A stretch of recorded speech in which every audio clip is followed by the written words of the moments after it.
제가 배우의 꿈을 꾼 것은 초등학교 4학년 때 처음으로 무주군에 전기가 들어오기 시작했습니다. 그러면서 바로 이웃집에, 잘 사는 집에 TV가 한 대 들어왔거든요. 그때는 이제 대안전선에서 나온 TV일 겁니다. TV에 다리가 달리고 문을 여는 그런 TV였는데 거기에 드라마가 있었습니다. 그게 바로 집념이라는 드라마였는데 지금으로 보면 그게 허준입니다. 허준 드라마. 고 김무생 씨가 주연을 맡았던 드라마인데 그 드라마를 보면서 저는 세상에 이런 것도 있구나. 앞으로 내가 해야 할 일이 바로 김무생 씨와 같은 저는 배우가 되는 거였습니다. 그래서 초등학교 다닐 때 학교에서 장래 희망이 뭡니까? 라고 이야기할 때 그때 당시 한 반에 70명 가까이가 있었거든요. 마치 콩나물시루 같았죠. 근데 거기에서 탤런트 연예인은 저 한 명밖에 없었습니다. 근데 그때 당시 이제 저희 아버님께서는 무주군에서 유일하게 1호 짜장면집이셨습니다. 그러다 보니까 이제 저는 촌에 살면서도 농산일은 전혀 못하고 이제 짜장면집에서 우리 서빙도 하기도 하고 저희 아버님 일을 도와주면서 그러면서 자랐기 때문에 농사는 거의 못 짓습니다. 그래가지고 꿈이 탤런트였습니다. 그래서 이제 중학교까지 졸업을 하고 고등학교를 가려고 하는데 그때 당시는 예고는 전국에 안양예고 하나밖에 없었거든요. 그래서 이 안양예고를 보내달라고 그러니까 아버님께서는 이제 상업에 중화요리집을 하고 계셨기 때문에 그때 당시 가장 인기 좋은 직종이 바로 은행원이었습니다. 그래서 은행원이 되고 화이트 칼라가 되길 바라는 마음에서 전주 상구를 보냈던 거죠. 그래서 전주 상업고등학교에 1학년에 입학을 하게 됩니다. 근데 1학년 다니다 보니까 저의 꿈하고는 거리가 멀더라고요. 그래서 그때부터 부모님과 이제 갈등을 빚기 시작한 거예요. 그래서 저는 안양예고를 보내달라. 아버지는 절대로 안 된다. 그래가지고 제가 방황을 하면서 가출도 하고 그랬던 적이 있습니다. 그러다가 이제 아버님하고 합의를 본 것이 어차피 고등학교 전주 상업고등학교에 왔으니까 주산부기 자격증은 따고 혹시 취업할 수도 있으니까 그러고 나서 너 하고 싶은 거 해라. 그래가지고 상업고등학교에 졸업을 하게 됩니다.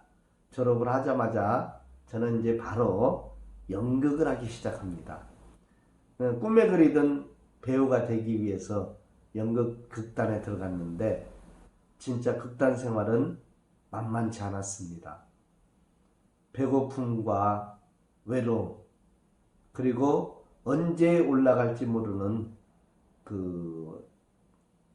이제 막이 언제 올라갈지 모르는 그 막막함 속에서 생활하게 되는 거죠. 그러다가 이제 저는 이제 배우가 되고 싶어서 극단에 들어갔는데 사실은 그때 당시 극단 막내로서 배우의 길은 언감생심 꿈도 꿀 수가 없었습니다. 그래서 청소하고 심부름하고 그러면서 포스터 붙이러 다니고 그 다음에 프랑카드 걸고 그때 당시 포스터는 풀을 일일이 저희들이 쏘가지고 풀통을 들고 다니면서 풀비로 해서 포스터를 붙이고 다녔었습니다. 그리고 프랑카드도 저희들이 직접 써가지고 천을 떠다가 직접 써가지고 강목을 대고 끈을 달아가지고 전봇대에 올라가서 저희들이 직접 달고 다녔습니다. 그래서 이제 선배님들이 연습하는 모습을 계속 옆에서 지켜보면서 나도 언젠가는 저렇게 연습을 하고 무대에 꼭 설 것이다. 그 부푼 꿈을 안고 열심히 혼자 연습하면서 연습 끝나고 나면 막걸리 한잔하고 그 술 기운에 전주 시내를 다 돌아다니면서 포스터를 붙이기 시작합니다. 그리고 전봇대에 올라가서 프랑카드를 걸기 시작합니다. 그리고 작업이 끝나고 나면 보통 새벽 1시, 2시 정도 되거든요. 그럼 그때부터 이제 연습실에 들어가서 다시 잠을 자기 시작합니다. 그리고 아침에 일어나서 그때 당시는 먹을 것이 없었기 때문에 라면을 끓여 먹는데, 라면 먹으면은 하루에 이제 많이 먹으면 2끼 먹습니다. 한 끼는 라면이고 2끼를 다 라면 먹으면 질리니까 한 끼는 칼국수를 사 먹습니다. 아니면 잡채를 사 먹는다든지. 그러면서 하루에 2끼를 인이도 하면서 배우의 꿈을 키우기 시작합니다. 그러다가 제가 제 인생을 바꾸는 작품을 만나게 됩니다. 그게 바로 김시라 씨 작 품바, 각설이 타령의 품바라는 것을 제가 접하게 됩니다. 그래서 저 혼자 테이프를 듣고 얼씨구나 들어간다, 절씨구나 들어간다 하면서 혼자 웅얼거리기 시작합니다. 대사도 외우면서 길 가면서도 웅얼웅얼, 화장실 가서도 웅얼웅얼, 포스터 붙이면서도 웅얼웅얼, 프랑카드 걸면서도 웅얼웅얼. 그러다 보니까 이제 입이 오르기 시작하는 거예요. 그러다가 이제 전라예술제를 각 협회별로, 연극협회, 연예협회, 뭐 가수협회, 또 미술협회, 각 협회별로 예술제를 치러야 되는데, 그때 당시 연극협회에 특별히 마땅히 올라갈 작품이 없었어요. 그래서 전출 선생님께서 너 그거 응얼응얼 하는데 그거 작품 한번 올려볼래? 라고 말씀하시는 거예요. 저는 마치 하늘에서 커다란 은이, 섬광 같은 빛이 오는 것을 느꼈습니다. 저는 당장 그랬죠. 예, 하겠습니다. 해가지고 연습을 해서 올려진 것이 오춘의 품바. 우리 여기 화면에 나온 이 장면이 바로 그 장면입니다. 그래서 이 시간 각설이 타령, 제 인생을 바꾼 각설이 타령 한번 해보도록 하겠습니다. 절시고!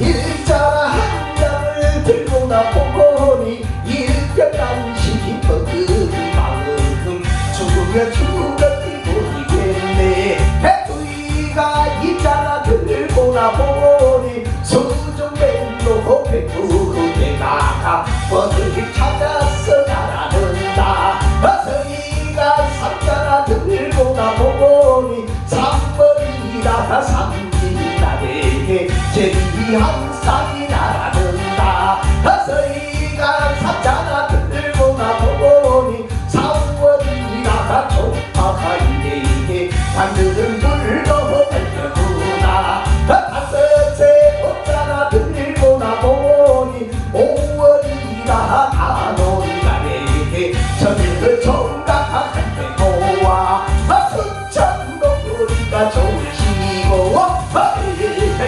시고 들어간다. 엄마가 잘 떠버린다. 여섯째 육자나 들고 나보니 유월이라 유두나네. 각주노리가 좋으시고 일월이 칠자나 들고 나보니 칠월이라 칠성나네. 견우진녀가 좋으시고 여덟이 팔자나 들고 나보니 8월이라 한가위에 바람이 정말 신기고 아홉의 붙잡아 들고 나보니 구원이라 구이라네 구파주가 정말 신기고 남은 내 남은 십자가 한 장이 남아 돌아가 힘이 땡기 가는 길에 성도님이 이걸 만나구나 꿈바가 잘 떠버린다 꿈바가 잘 떠버린다 하시구나 좋다. 그래서 전라북도 제1대 품바가 만들어지는 겁니다. 공연은 성공적이었고요. 전라북도 예술회관이 생긴 이래로 처음으로 예술회관 무너진다고 샤타를 내렸었습니다. 더 이상 관객을 받으면 안 된다고. 그래가지고 500명 가까이가 되돌아가게 됩니다. 그래서 이제 전라북도 순회공연을 돌면서 오춘의 품바가 알려지기 시작한 거죠. 그래서 권오춘이라는 이름도 그때부터 알려지기 시작해서 그때부터 재밌는 배우, 웃기는 배우, 그리고 분위기를 잘 연출하는 배우, 그 캐릭터로 지금까지 살아오게 된 겁니다. 그래서 오늘은 각설이 타령, 품바, 오춘의 품바에 대해서 말씀을 올렸습니다. 다음에는 또 다른 작품을 가지고 여러분께 찾아뵙도록 하겠습니다. 여러분 항상 건강하시고 행복하세요. 고맙습니다.